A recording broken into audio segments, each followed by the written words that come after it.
Transdemic podcast. Welcome back to another brilliant week in the world of the trans, or as we are often referred to, the transgendered. What the fuck? Let's get to this episode. Let's not waste too much time. I will see you at the end of this podcast to plug some merchandise and all those fun things, but I hope you enjoy today's discussion with me and Bentley down the rabbit hole. Once again, as usual, we'll see you right now with the new Transdemic. I don't know. How about now? Yeah, actually, I watched a podcast of, I don't know if anyone knows, but there's a YouTuber, Calvin Guerra, and he kind of has a lot of hate in the trans community because he used to be, like, he's trans himself, but he used to, like, piss off a lot of trans people because he was, like, young and didn't quite have the filter and didn't really understand how to, like, respect non-binary people and stuff like that. But Okay. he's been growing up, and I can tell he's like 20 now or something. And the change since he was like 16, 17 online is like completely different. And I think he actually puts thought into things now and like listens to other people's sides. And I think a lot of his views have changed, which I think in this society now, people don't really allow people to let their views change, because I think I have a ton of respect for him now because he has really changed, and like he apologized for some of the things he said in the past and stuff, you know. But anyways, he had a podcast with Buck Angel, which, do you know who Buck Angel is? I don't know who Buck Angel is, no. He's like one of the first like trans male porn stars. Oh, okay, that sounds familiar now that you mention it together. As weird as that is. Yeah, right. No, he goes on. His like thing is that he's a man with a vagina. That's like what he goes by. Like he says, that's what he's comfortable with. But and they did a podcast with another trans girl. I'm not familiar with her. I can't remember her name. But anyways, the whole point of the podcast was to pick apart that book that I told you about, the Irreversible Damage. Yep. Because Buck Angel is on the older side. He's in his like 50s, I believe. Yep. So he's a totally conservative trans dude. He has such completely different views than we have, and he's actually friends with the person that wrote that book. Oh, okay. So I listened to this whole podcast, and they're talking about what is transphobia now, because he was saying that girl isn't transphobic, and I totally disagree with him, because in the book she's misgendering people and calling trans men and non-binary people she, like constantly, just she, and it's like from the range of pre-T to people that have been on T for 10 years. And like, none of that's okay, but it's like, she's like, doesn't respect any form of trans people, in my opinion, as far as that book goes. And non-binary people, she doesn't like give a shit about using their pronouns either. But he was saying that she was making that book to like put out awareness that people are going to be detransitioning, and people are being like told to transition now because it's like trendy and stuff. But it like that doesn't make sense to me, because one, she's not trans, two, she doesn't have any kids, and the book is like to warn your kids, which if you're not a parent, you can't really relate on that same level. It's like, I wouldn't tell someone how to parent their kid or whatever. I'd be like, go see a therapist. Like, I don't know, you know what I mean? I'm not going to give advice to something I have no experience in. So he was fighting about this book, saying that that she's just trying to warn people and help people and stuff, but the way she went about it, in my opinion, is completely not that. And she's misgendering and talking about like that one dude shrieking when he got excited about his binder, and just constant like things about body mutilation and all this stuff. So they basically had a podcast about like what is transphobia, and like everyone has a different like definition on what trans is, and I think that gets thrown around a lot in like a whole weird way. And I never really thought about it that way, because I just thought most people that were at least trans would agree that book is transphobic, but he's saying it's not. And it was just it was a really interesting thing. So I guess I just kind of wanted to talk about like what your definition or like examples of transphobia are to you, and like vice versa, like to me, because I not even just about that book, but I didn't realize there was such a divide in our own community as well. Oh yeah, I've heard about that divide. I don't experience it a lot, but I've seen it. I think it's more generational than it is like the whole community. I think the community is kind of separated by generation, like any like in general, you know, like older people typically tend to have a different view, but I think it's more or not inflammatory. It's more like potent these days, just because the divide, like our culture is so focused right now on like the differences between everybody, and so like everything is magnified. But I could see how somebody that's older, because they had to deal with so many more flagrant, like sort of like transphobia, whatever it was, gay, you know, what the fuck am I looking for? You know, like they had to deal with a lot of bigotry and shit. Like that was a lot worse when they were coming up. So I feel like maybe they see like a book like under the guise of it being like educational to people, or like even like being slightly not as inflammatory as it was back in their day. They see it as not being transphobic, I guess, maybe because it's like totally different than the shit that they had to deal with. Or and I think like a lot of the older people had to like be okay like for a long time being treated like shit and like having to deal with all sorts of, we'll call it for lack of a better term, transphobia, but it's really discrimination and like bullying and harassment. The whole world and culture was like, it was like normalized for the longest time until like maybe the last 10 years for trans people. So I think that's probably where they're coming from. So their perspective is a lot different. Yeah, no, it's wild to see too, because I personally I respect Buck Angel, and like a lot of his videos in the past have helped me out, and I think it's really cool to see, because like I'm on the fence of like having bottom surgery one day, but it's cool to see somebody that has lived a like long happy life. Oh my god, why is my alarm going off? Sorry. I did not know that was set. Anyway, he's like lived a full happy life, and he's happy with his vagina, as he would call it. He throws that word around all the time, but it's nice to see somebody that old going through that, because I'm like, wow, if I can't get surgery, which I'm just so on the fence about, like it's nice to see somebody has like genuinely lived a happy life like that. And like he does so much for the community as far as like sex positive things go. He has a whole line of like sex toys that work for like trans masculine people and adysphoria, and like little like tiny little fleshlights and stuff like that, and just like different cool stuff like that. So I totally respect him, but it was so interesting to see that, because I was like, I would just assume calling a trans dude a she is total transphobia, but he was like, I've been called a she all the time, I don't give a shit because I know I'm a man. And it was really interesting to see it from like that side, because I do think online, like the other day I commented on someone's thing, they said transgendered, and I was like, hey, it's transgendered, just so you know, like if you're gonna talk shit about trans people, at least like use the right words, you know. So I was basically just correcting him just to use the right word, and then he was like, whatever, you weren't born with a dick. And and like that doesn't bother me personally. I'm like that. I laugh react, but I was like, that's kind of funny, because like, yeah, that's kind of why I'm trans. You know what I mean? Like they don't get that divide there. Like I'm trans because I wasn't born with a dick. So yeah, you're just stating the obvious, but they try and do it as like a hurtful thing. So I thought that was interesting to see that. Although I'm 110% against that book, I thought that was interesting that he's like, I don't care if people misgender me because I know. Well, everybody has their own, you know, places of being comfortable with things, and I would agree more. For me, it's like, I see. I would say the book is problematic. I haven't read it, so that's the other thing, is I'm trying to be real cognizant recently, especially about if I don't really know for myself what the source of some of these things are. I try to be even keel on the subject, but always falling back on like what I believe. So to me, it sounds like it comes across to me like that would be something that I might consider, I don't know, transphobic, but I would definitely consider problematic. So like it's, and like I can see there is a divide. What's hard though, again, this is we talked about this, I think last week, is if these people have like that individual that's okay with it, and like, oh, I've been called she, whatever it is, doesn't bother me.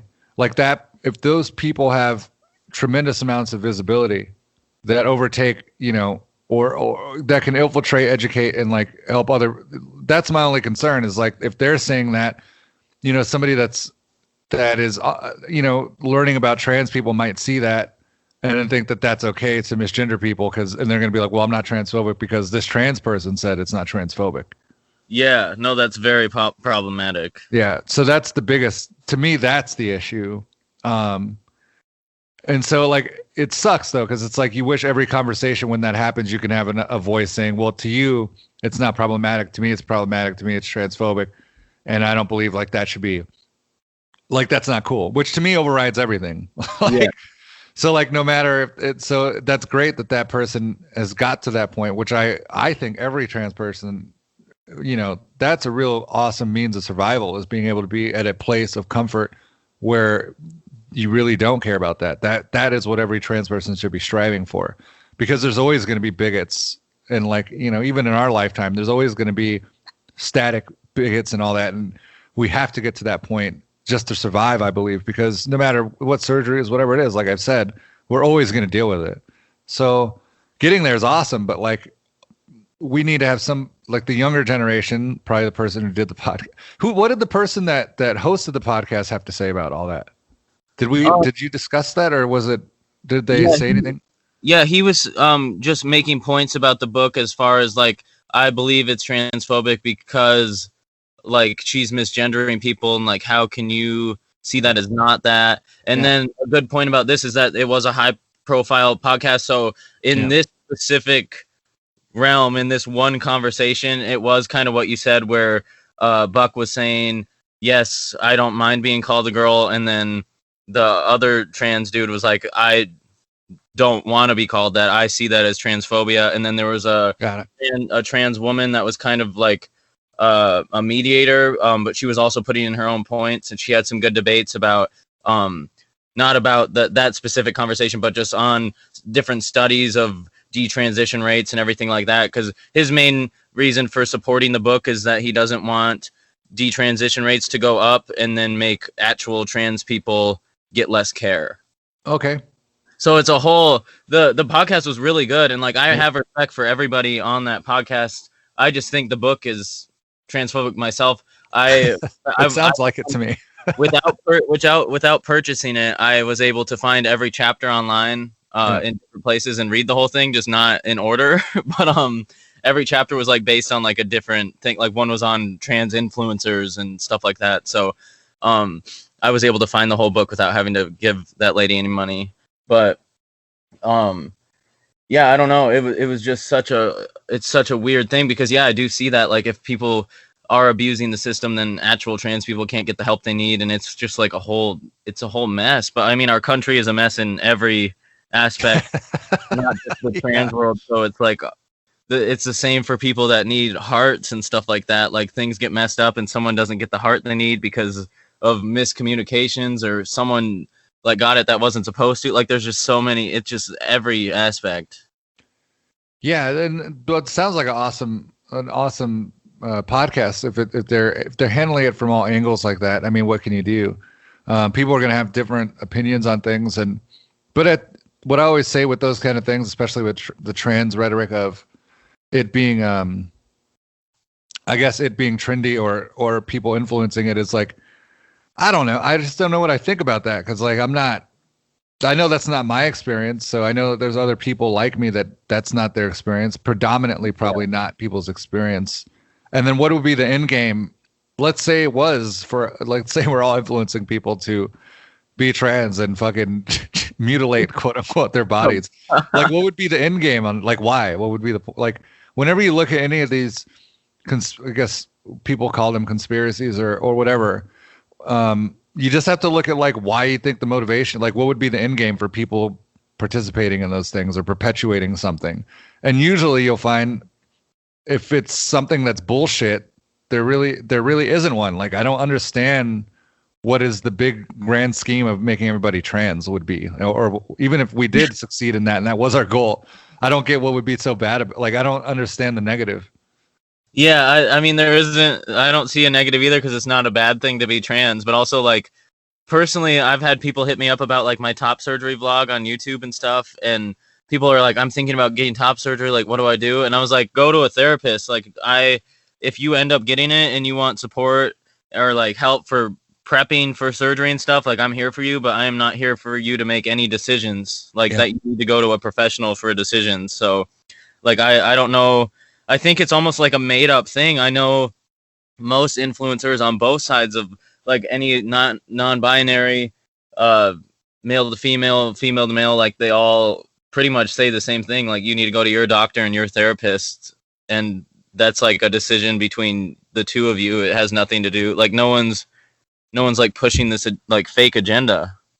Yeah, I've never seen, to be honest with you, I've never seen, and I don't even preface it like that, but I've never ever seen a video from a trans person that was like at all purposely influencing anybody. In fact, it's almost the opposite. And almost every time it's just they're sharing their difficult stories and journeys. I've never, ever in the history of my life, because I've watched a bajillion trans videos, right? I've never, ever felt like anyone was telling me what to do. Yeah, not at all. And it's helpful when you are already on that path. Like, when I was looking up how to do my testosterone shot, and there was a bunch of videos on like different techniques, because like everybody does it a little differently. And just to see like what worked for me, it was so nice to have those videos out there, but nobody forced me to take T. Like, that was me that went and got it and stuff, but it was nice to have guidance, you know? Yeah, I guess people aren't really understanding also that this isn't, you know, with influencing, like, you get influenced to fucking smoke a cigarette when you're a kid, you know, like, that's easy. You can get a cigarette from your friend and you smoke it. You can get drugs from people and do it and be influenced because cool kids are doing it. Being trans isn't like that. Like, if you are influenced to be trans and you're gonna go and you get to the level of surgeries, hormones, etc., there's a protocol you have to take that would definitely reveal or not that somebody's serious about something or not.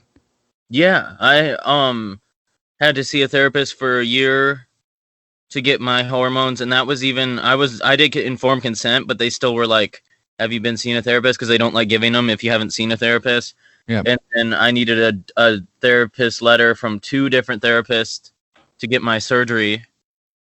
And that was just for top surgery. I think for bottom, it's 3 different therapist letters. Like, they don't make it easy. It's not like you can walk in and be like, I want surgery today. There's waiting lists. There's like consultations. There's all this stuff. And I've noticed a lot, especially from like the consultation for my top surgery, they don't, like, when you ask questions and stuff, obviously they answer them, but they don't educate you on what you want. They kind of go at it in a way that they're assuming you already kind of know the realm of what you want, and then they help you figure out what you need. But like, they're not like, oh, you need this thing or that. They're kind of like, these are the surgeries you qualify for. Like, what did you want? But like, even on the phone before my appointment, they're like, what type were you interested in even consulting about? They're not trying to like push any style of surgery or like technique or anything on you. They kind of want to know what you know, and they like definitely feel that out. Yeah. Yep, exactly. So we could, again, we're pretty much just we're a podcast to sit here and with common sense from trans perspective be able to debunk some of the stuff. That's why I hope some of the people that may not know about what's going on or be fully fleshed out could listen and see. Maybe we're just a bunch of kooky, crazy people. Maybe we're just like trans nuts, and we are like, we're just sipping our own Kool-Aid, but I'm pretty sure people could tell that's not the case. Right. Kooky. Kooky. Yeah. I've never used that word. That might be the first time I ever used that. It's ever come out of my mouth. I like it a lot. It's better than nothing. It's better than anything else. Cuckold. There you go. Well, that's great. I don't, as far as transphobia goes, I don't fucking know. When you asked that question initially of me, I don't have a set answer or like a list in my head of like, oh, that's transphobic. I just know it when it happens. Yeah, right. Like, no, it is very like black and white, but it is like case by case, I think.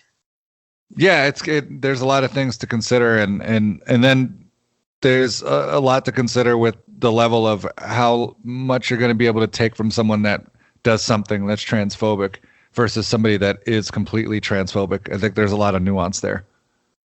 Yeah, and everybody's different on like, which is totally okay, but like everyone's different on like sensitivity level. Like I feel like I've taken quite a bit of shit from like my boss and stuff, just not understanding, even though I know she's not transphobic. Mm-hmm. But like she was just like asking like the surgery questions and stuff like that because she's in her 50s, and that's kind of where that like stems from. Oh yeah. But once I was like, hey, like don't like say these things, and she stopped, you know. So it's like there's a difference in someone that's actually transphobic and someone that's asking questions where I'm like, hey, that's inappropriate, and then by the end of our shift she's like, oh, I love you so much, and like gives me a hug, and you know what I mean. Like there is a difference in accidental transphobia, I would feel. When was the last time you dealt with legitimate transphobia in person? Oh geez. It's hard to say, right? Because it's like there's a lot of instances. Go ahead. Yeah, I don't see anybody right now. I guess maybe online then. I mean, because we can't see people. I mean, online all the time, people are like, "You don't even have a real penis," and I was like, "Oh my god, what? I thought I did. That's crazy." Yeah, which online, would be transphobic. That's easy.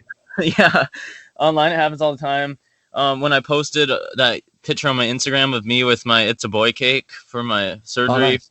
Yeah. Some like conservative lady, Oof. Just commented like little laughy faces. But that was my bad because I hashtagged "It's a Boy," so I was kind of asking for it at that point. Yeah. But not so much since like the pandemic, because I haven't really been out anywhere. And I actually went to the eye doctor yesterday, and it was my first like stealth appointment. And with the mask on the whole time, you can't see like my baby face and lack of facial hair. So like there was just no.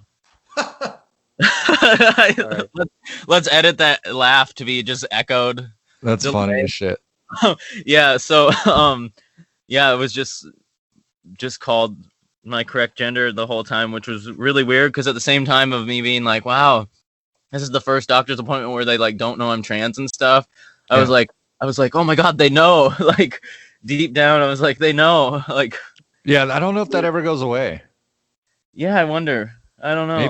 Maybe you just won't care anymore. Yeah, it was weird because I was like, it won't matter. And then the one lady like asked me if I'm on any medications, and I just said no because they were checking my eyes. So I take testosterone, but they weren't like, they were just looking in my eyes. So I don't think they need to know I take testosterone for that. How are your eyes? They're fine. Okay. My right eye was a lot worse than the other. So yeah.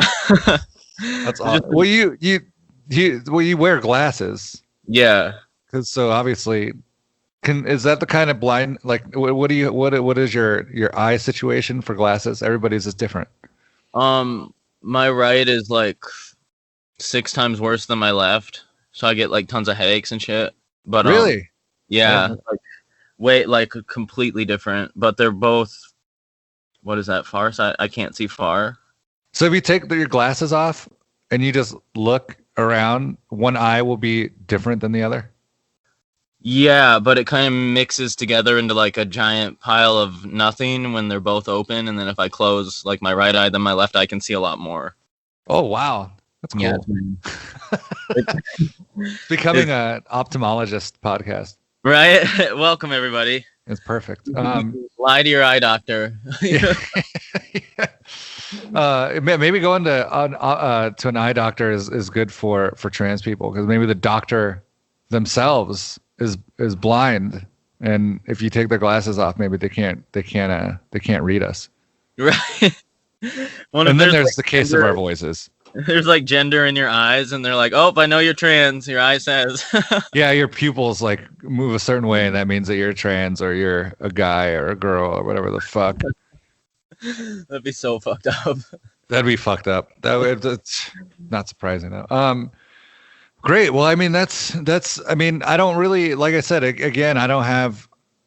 It's not. I don't experience there's people obviously misgendering and all that. Could be.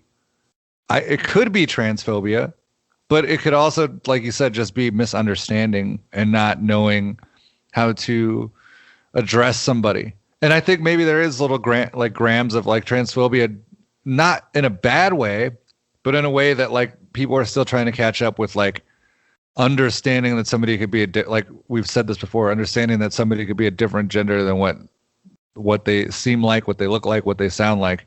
Yeah. No matter what, they could still be different. And I don't know if that's transphobia if somebody doesn't know that. Yeah, it's hard to say because then some people are like, "Oh, I'll respect your pronouns once you pass," and it's like some people are never going to pass, some people never want to pass, and that shouldn't matter. Yeah, totally. And that comment would be, to me, transphobic if after you correct that person, they're still riding with that. I think that's a lot of where it's easy to call out transphobia when you've addressed it with people or an individual should know, and yet they're still like not being respectful of the individual. Yeah, for sure. It's so weird, and it's so different with everybody. Like even just the staff at my little job, everyone is so different about it. Some are just like, "That's so cool," like whatever, and some people are like, "I support you 100%," like right away, and then other people are like, "That doesn't make sense," or like the one dude's always like, "How's your dick growing?" Because it like grows from teeth, and it's just like, and like personally, that doesn't bug me because I know the dude and. That's the only thing he's ever said that's kind of like borderline transphobic. But personally, to me, I think that's funny. But I told him, I was like, hey, that's fine to do with me, but like just so you know, like other people might be upset about that. Yeah, you know what I mean? Totally. Yeah, it's such a weird line with everybody. And then there's the one dude there. He was mad. So I went on tour. This was like back before the pandemic. I was on tour and had come out to like everybody besides one dude, and because anytime like a trans girl would play there, he would be like, "Oh, I can't be in here. There's a dude in a dress on stage." And I was like, no. Yeah, and I was like, transphobic. Yeah, exactly. And I'm like, "You are a piece of shit. Like, what the fuck is wrong with you? Like, why would you even say that out loud, even if you're thinking it? But also, like, why are you even thinking that? Like, what the fuck?"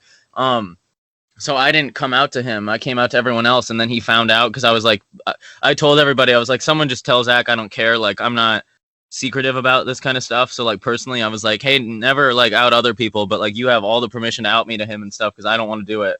Yeah. And then he got all mad at me that I didn't tell him, and I'm like, dude, classic. Yeah, I was like, there was no way in hell I was going to tell you, considering how you've like treated all the trans women that have been in here, and it was just this whole. It's just so weird how. And you get a lot of trans women out there at the Rhythm Room. Yeah, quite. Because I book a bunch of like art shows and stuff now. That's crazy. It's so funny because like I've been all over this damn country and all over the world as a trans person. I'm always like one of like 2 or 3 for every like 10 shows. Yeah, it's not super common, but here what's interesting is there's not necessarily like a scene. So I'll book a band and not even know. Mm-hmm. And then I show up and they're like a total queer band or something, and I'm like, oh sweet, that's awesome. Without even like knowing. Yeah, I was gonna say that as I said that changed a lot over the last 2 years because that's typically like all our shows have other trans people in them now.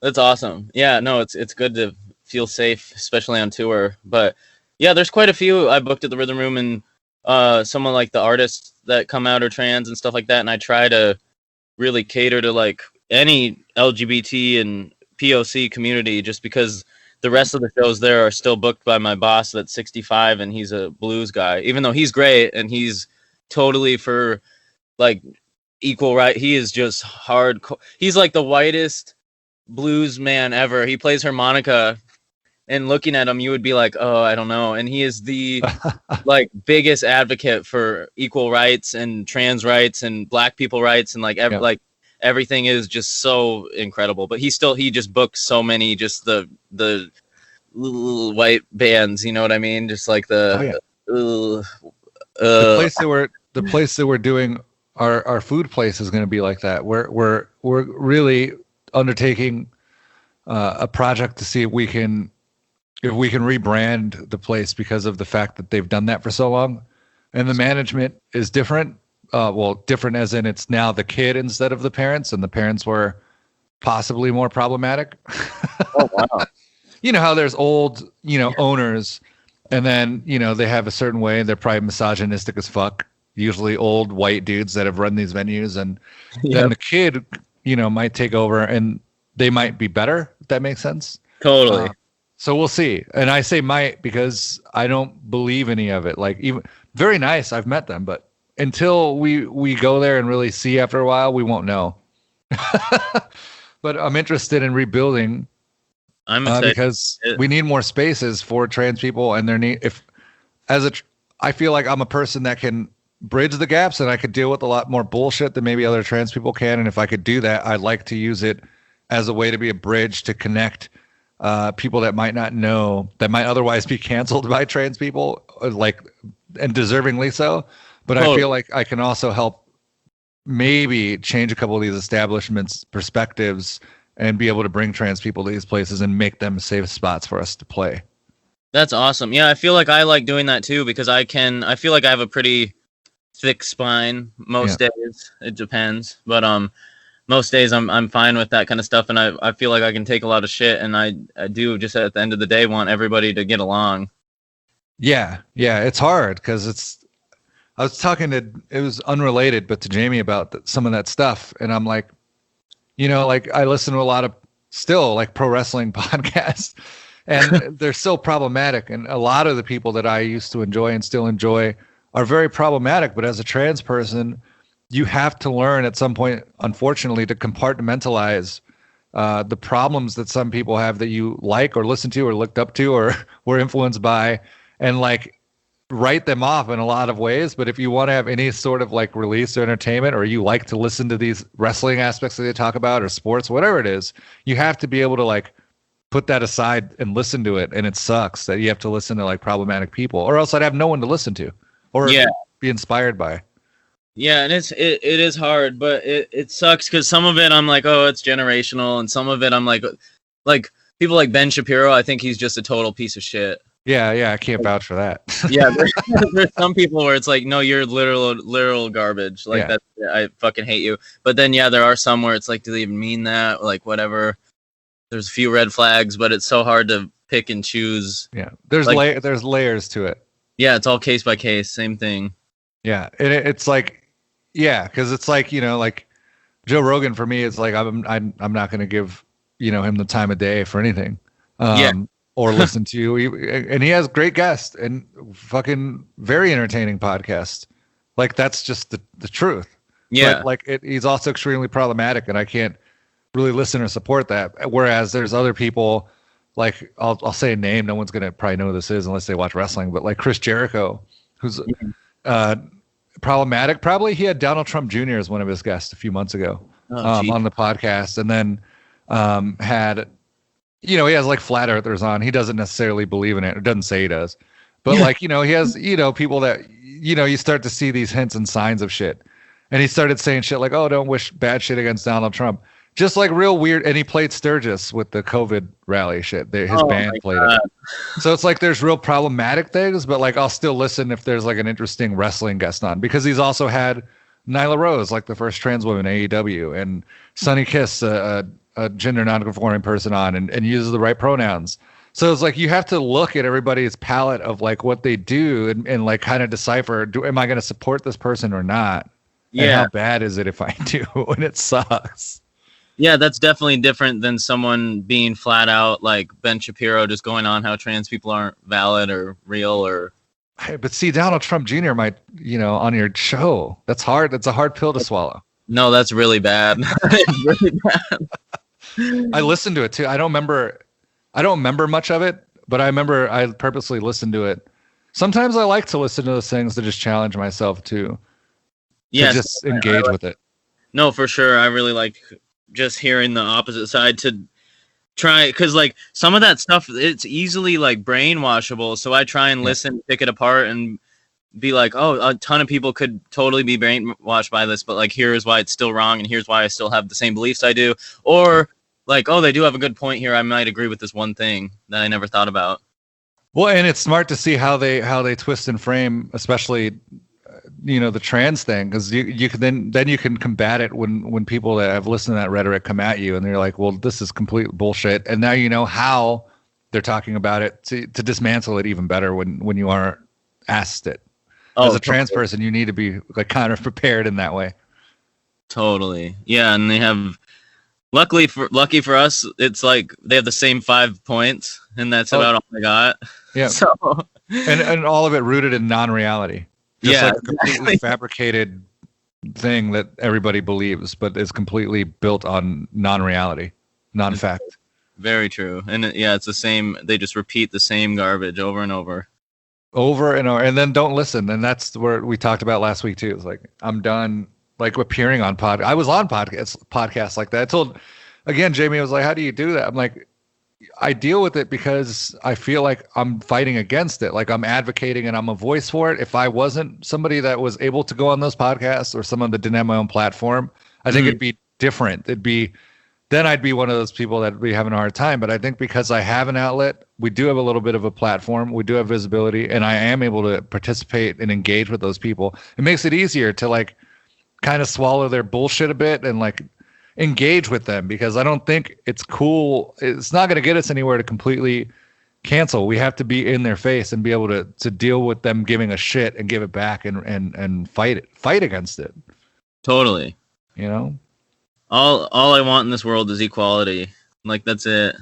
Yeah, it's all we're asking for. And this is no different than, you know, the black rights movement, all that. Like I was watching a thing on black rights, and it sounds identical. Like when they had the Green Book back in the black era. I wanted to make a book like that myself, where before the pandemic hit, when people were traveling as a trans person, as you know, traveling and being an artist, I wanted to create a resource of stops, rest stops, and venues and things that were going to be safe, and like really lay out like, you know, what kind of bathroom situation, all this dumb shit. And the only reason we would have to advocate and make a book like that for people or a resource is because we don't have equal rights. Yeah. So it's like, it just shows like how much it's history repeating. It's very similar. And I could say this as a person of color, black person, Mexican.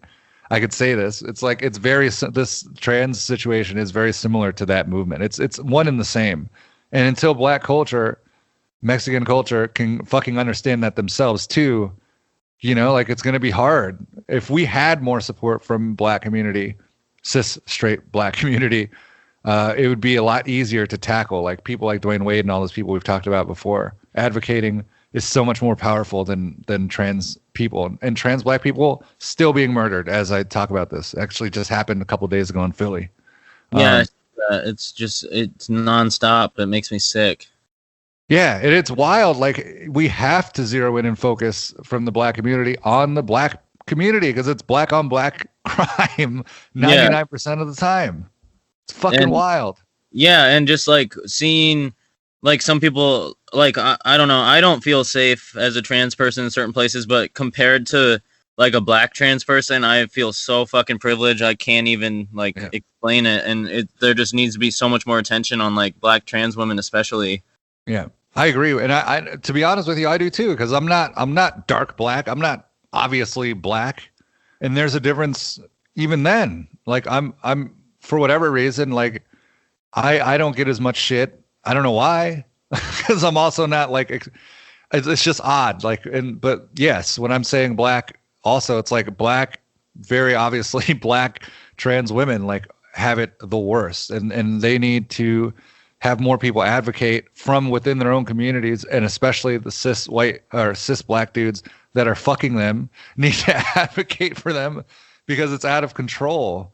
And like no one is really fighting consistently. There's a few of us. There are people out there doing it. I don't want to take anything away from other trans people, but it's all, you know, it's mostly marginalized other trans people that are fighting on our behalf, and for the even more marginalized black people. Yeah, it's weird. It makes me sick. Anytime we do like a fundraiser or something too, we always give it to Marsha P. Johnson, because I feel like that's one of the bigger places that is actually helping like trans people of color. Yeah. And actually our Twitch show on Tuesday with Mega Ran, the money is going to Marsha P. Johnson as well. So any chance I get, my friend booking the show was like, what like foundation should we donate to? And I was like, bam, right here. That's awesome. Yeah. It's a great foundation also. And Marsha P. was awesome as well.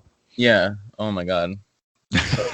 Oh, I think we hope you enjoyed our lovely discussion. Not so much existential dread this week, but I assure you that we'll be here next week It's always underlying. We just want to remind everybody, you can go look at our social media accounts and go pick up some Transdemic merch. Portions of the proceeds go, I believe, to the Marsha P. Johnson Foundation. If not, they definitely go to Trans Women of Color organization, one of the many out there. You could check it out on all of our social media links, anywhere you can find Bentley.